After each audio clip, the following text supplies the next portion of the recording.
This fortnight is really just about our rolling out the vaccine, making sure that our transition out of JobKeeper and looking at JobSeeker, we're taking the next phase. This is the new beginning after COVID, a year of COVID-19, and the government's done this calmly and methodically, worked through this on a health front and an economic front.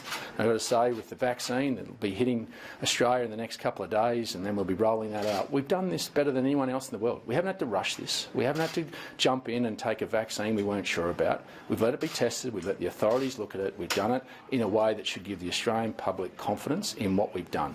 And for the Labor Party to sit there and say there's 160 million people around the world that have got this, well, let me say, we weren't signing up to the Chinese vaccine, we weren't signing up to the Russian vaccine. So the Labor Party is either saying we put Australian lives at risk by jumping the gun and taking a vaccine that hadn't gone through the appropriate authoritative approvals, or we could do the right thing, which is what we've done, in a calm way that's made sure we're going to keep Australians safe. And this has also played out in how the economy is now rebounding. We're seeing 90% of the jobs that were lost from COVID-19 coming back because of the economic stewardship of this government. And we'll obviously continue to be agile in how we treat JobSeeker and as we dismount the JobKeeper pony. But we have to do that. The Australian economy is getting back to where it needs to be.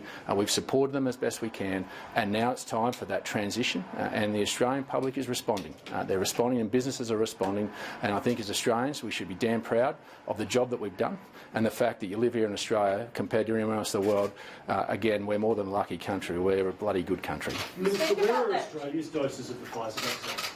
Where are Australia's doses of the Pfizer vaccine? Well, obviously, Minister Hunt has been working through that and bringing them in, and they'll be hitting the country in the next couple of days. And then, obviously, we'll be working through with the TGA and the rollout of that. We've got the infrastructure in place for that to be rolled out in strategic places around the country. The AstraZeneca will then obviously be rolled out further.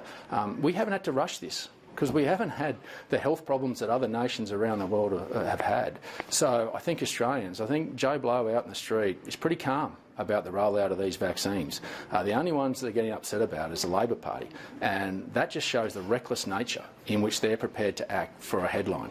This is about keeping Australians safe. We've done everything we should to make sure we get the right approvals on this. We haven't had to take a Chinese vaccine, haven't had to take a Russian vaccine. We've done this calmly to make sure we're keeping them safe, and I think that we need to give them that confidence. Otherwise, we won't get the take-up of those going to take the vaccine, and that's what we've done all the way through this. I think Australians out in the street are pretty cool with this. They just want to make sure that they keep working through this and they have confidence when they go and get the jab. You spoke about this transition of JobKeeper and JobSeeker, the future of that. When are people going to have some certainty as to what that looks like? It's 6 weeks away, and some people are wondering whether they're going to get a paycheck. Well, there's plenty of certainty around JobKeeper. That pony has to be dismounted, and we're working through that. Now, we're obviously working with those industries that are still impacted, and we've been pragmatic in showing the agility of being able to act swiftly when we've needed to as there's been changing circumstances.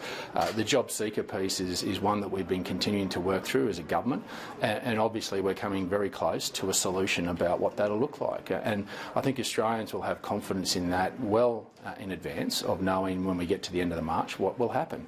But effectively, we've got 90% of those jobs that were lost from COVID back in the economy now. And in fact, Treasury was saying we wouldn't get them back until probably sometime towards the end of this year. So that's how well the Australian economy has responded to this health crisis.